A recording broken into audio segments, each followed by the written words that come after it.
Kumar ji, doctor Neeraj बोरा जी, अवनीश अवस्थी जी, खेल और युवा कल्याण विभाग के सचिव सुहास एलवाई और आज के इस कार्यक्रम में उपस्थित सभी प्रतिभागी युवा साथियों,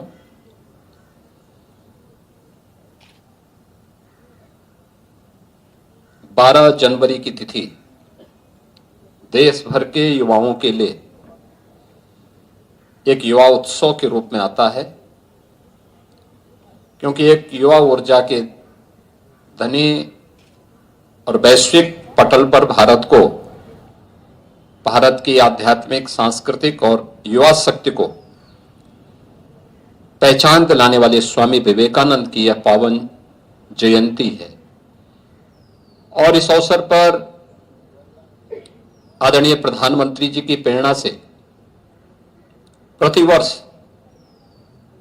पिछले कई वर्षों से युवा उत्सव का यह कार्यक्रम दिल्ली में आदरणीय प्रधानमंत्री जी के मार्गदर्शन और नेतृत्व में आयोजित होता है, जिसमें अनेक प्रकार के कार्यक्रमों की एक लंबी श्रृंखला होती है। उन कार्यक्रमों में भागीदार बनकर के युवा उत्साहित भी होते हैं, बहुत कुछ जानने, सीखने और पूरे देश को भी जानने, सीखने का एक अवसर हमारे युवाओं को प्राप्त होता है। इस वर्ष आप सबके लिए इसलिए महत्वपूर्ण है कि प्रधानमंत्री जी का सानिध्य भी मिलेगा और साथ साथ प्रधानमंत्री जी के साथ हमारे युवाओं को एक इंटरेक्शन करने का भी एक अद्भुत क्षण आप सबको प्राप्त होगा। इस अवसर पर जब हम लोग राष्ट्रीय युवा उत्सव के लिए इस प्रतिभागी टीम को यहां से रवाना कर रहे हैं, तो 3 प्रकार के आयोजन में आपको भागीदार बनना है। एक, प्रधानमंत्री मोदी जी ने देश के सामने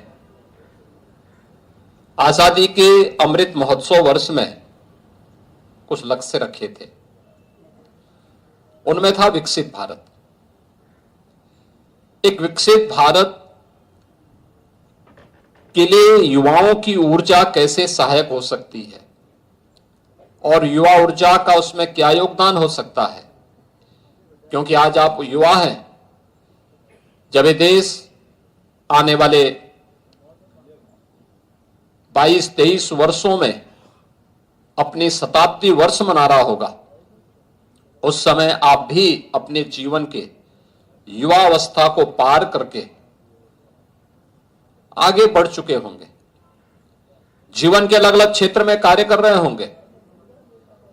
उन स्थितियों में उस समय का भारत कैसा चाहिए, उस भारत के निर्माण की कार्य योजना जो आज देश के अंदर तैयार हो रही है, उस कार्य योजना में कौन कौन से ऐसे महत्वपूर्ण पहलू होंगे जिनको हम आगे बढ़ा करके लेके चल सकते हैं। एक पक्ष विकसित भारत को लेकर के युवाओं की क्या भूमिका होने वाली है, दूसरा जीवन के प्रत्येक क्षेत्र में, जिस भी क्षेत्र में हम काम कर रहे हैं उसमें युवाओं की क्या भूमिका होगी। खासतौर पर एक युवा सार्वजनिक जीवन में आता है, उसके बाद संवाद की कला है कि नहीं है। एक राजनेता वही सफल हो सकता है जिसमें संवाद की कला हो। अगर वह संवाद की कला में माहिर नहीं तो वह कभी सफल राजनेता नहीं हो सकता है। और युवा संसद के आयोजन के कार्यक्रम के साथ आप सबको जुड़ने का अवसर प्राप्त होगा। हम लोग बहुत बार कहते हैं इस बात को कि परंपरागत छात्र संघ के चुनाव की बजाय हमें अपने विश्वविद्यालयों में, महाविद्यालयों में युवा संसद को प्रमोट करना चाहिए, जिससे एक नई पीढ़ी को हम वहां से आगे बढ़ा सकें। लीडरशिप का गुण क्या होना चाहिए, उसकी समाज के प्रति और अंतिम पायदान पर बैठे हुए व्यक्ति के प्रति क्या संवेदना होनी चाहिए। वह जीवन में, सार्वजनिक जीवन में राजनेता के रूप में काम कर रहा हो, प्रशासन या पुलिस अधिकारी के रूप में कार्य कर रहा हो, एक अन्नदाता किसान के रूप में, प्रगतिशील किसान के रूप में या युवा उद्यमी के रूप में काम करना चाहता हो, किसी भी क्षेत्र में वो काम करे, लेकिन अगर उसके मन में राष्ट्रीयता का भाव नहीं है, अगर उसके मन में अपनी मातृभूमि के लिए प्यार नहीं है, अगर उसके मन में अपनी जनता के प्रति और अपने नागरिकों के प्रति संवेदना नहीं है, तो फिर उसकी प्रगति का कोई मायने नहीं है। और उस दिशा से हमारी युवाओं की क्या भूमिका हो सकती है, इन सभी कार्यक्रमों के साथ साथ अन्य अनेक कार्यक्रमों के साथ, सांस्कृतिक कार्यक्रम होंगे, कौशल विकास से जुड़े हुए कार्यक्रम होंगे, या जीवन से जुड़े हुए अन्य तमाम कार्यक्रमों के साथ जुड़ने का भी एक अवसर आपको प्राप्त हुआ होगा। और इस युवा महोत्सव के अवसर पर भी आपको उन आयोजनों के साथ जुड़ने का एक अद्भुत क्षण आपके सामने होगा। आप सभी 63 युवा उत्तर प्रदेश का प्रतिनिधित्व करके राष्ट्रीय महोत्सव का भाग बन रहे हैं। इस अवसर पर मैं आप सबको अपनी शुभकामनाएं देता हूं और विश्वास व्यक्त करता हूं कि उत्तर प्रदेश की विरासत और विकास की इस यात्रा में आप सब इसके सहभागी बने हैं। आप में से बहुत सारे युवा उत्तर प्रदेश की इस यात्रा को देख रहे हैं। पिछले 7-8 वर्षों के अंदर उत्तर प्रदेश जिस विकास की यात्रा को तेजी के साथ आगे बढ़ाया है, जिसने आज से 10 वर्ष पहले के उत्तर प्रदेश को देखा होगा, उसका स्मरण शक्ति अगर इतनी मजबूत है तो वह उस समय अपने को उत्तर प्रदेश का वासी कहने में संकोच करता था, जहां सुरक्षा का वातावरण नहीं था, दंगा होते थे, व्यापक अराजकता थी, गुंडागिर्दी थी, विकास के पायदान पर हम पीछे थे। आबादी में उत्तर प्रदेश देश की नंबर 1 स्थान पर आता था, लेकिन अर्थव्यवस्था में 6-7वें पायदान पर था। हर एक क्षेत्र में पिछड़ता हुआ उत्तर प्रदेश पिछले 7-8 वर्षों में देश के अग्रणी राज्यों में खड़ा हुआ है।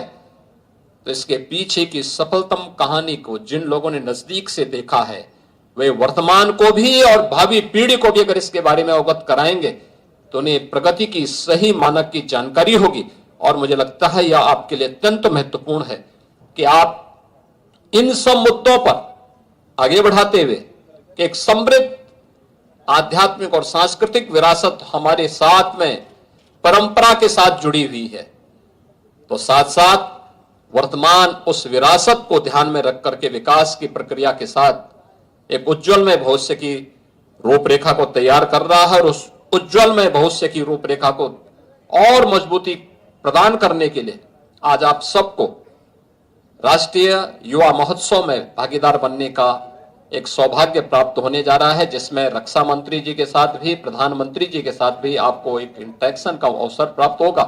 इस अवसर पर मैं आप सबको हृदय से अपनी शुभकामनाएं देता हूं और विश्वास है कि आप वहां जाकर के उत्तर प्रदेश की अमिट छाप को प्रस्तुत करने में सफल होंगे। उत्तर प्रदेश की अलग अलग क्षेत्रों की सांस्कृतिक कार्यक्रमों को, उत्तर प्रदेश के 1 डिस्ट्रिक्ट 1 प्रोडक्ट की प्राचीन उस विधा को, जो कौशल विकास का एक अद्भुत उदाहरण था, उसको भी वहां प्रस्तुत करने में सफल होंगे। मैं युवा कल्याण विभाग से कहूंगा कि जब स्किल डेवलपमेंट की बात होती तो स्किल डेवलपमेंट केवल वह नहीं है जो आज हम देख रहे हैं, वह भी स्किल डेवलपमेंट था जिसने कभी मुरादाबाद को ब्रॉस के एक महत्वपूर्ण केंद्र के रूप में विकसित किया होगा, उसका एक केंद्र बनाया होगा।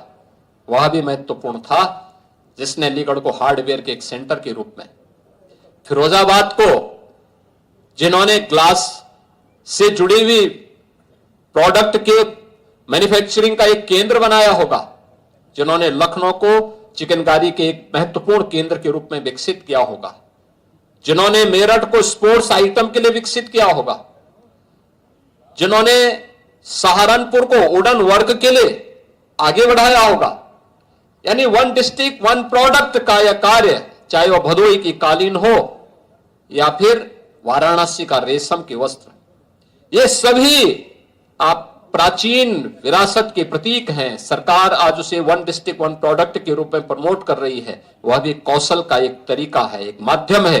हम उस विरासत को भी अपने आध्यात्मिक और सांस्कृतिक विरासत के साथ साथ कौशल विकास की सुविधा को भी अपनी विरासत के रूप में आगे बढ़ाने का काम कर रहे हैं। इसमें और क्या कुछ हो सकता है, एक जानने का अवसर प्राप्त होगा। आप सबके प्रति मेरी मंगलमय शुभकामनाएं। धन्यवाद। जय हिंद। बहुत बहुत धन्यवाद। एक बार जोरदार तालियों के साथ अभिनंदन वंदन स्वागत अपने आशीर्वचन से हम सभी को अंकित करे थे। परमादरणीय श्रद्धेय यशस्वी माननीय। मथुरा के रेलवे स्टेशन पर रेल लाइन पर करते वक्त एक महिला की जान खतरे में पड़ गई जब सामने से ट्रेन आती दिखाई दी, लेकिन महिला ने भी सूझबूझ दिखाई और इस तरह उसकी जान बच गई है। कितने डेडिकेटेड है अपनी नगरी अयोध्या और अयोध्या के लोगों के लिए। उल्लास हर्ष दिखाई दे रहा है और पूरे उम्मीद के साथ लगन परिश्रम में कलाकारों को तो सीएम योगी इस वक्त गाड़ियों को हरी झंडी दिखाते हुए नजर आ रहे हैं के साथ और जिनको पूरे आशीर्वाद के साथ मथुरा में इस वक्त सीएम योगी 10 जनवरी से अभी उन्होंने संबोधन भी किया है। उन्होंने तालियां बजती रहनी चाहिए, ये हम सबके लिए सौभाग्य नहीं बल्कि होने वाले कार्यक्रम के बारे में जानकारी दी है और इस वक्त सीएम योगी खिलाड़ियों को रवाना कर रहे हैं। खुलते चले जा रहे हैं और सभी के चेहरों पर खुशी, प्रसन्नता, उल्लास। आपको एक बार फिर बता दें कि दिल्ली में राष्ट्रीय युवा उत्सव है, जिसको लेकर आज सीएम योगी ने मथुरा में लखनऊ में अपना संबोधन किया है और अब सीएम योगी खिलाड़ियों को रवाना कर रहे हैं। और जिनको पूरे आशीर्वाद के साथ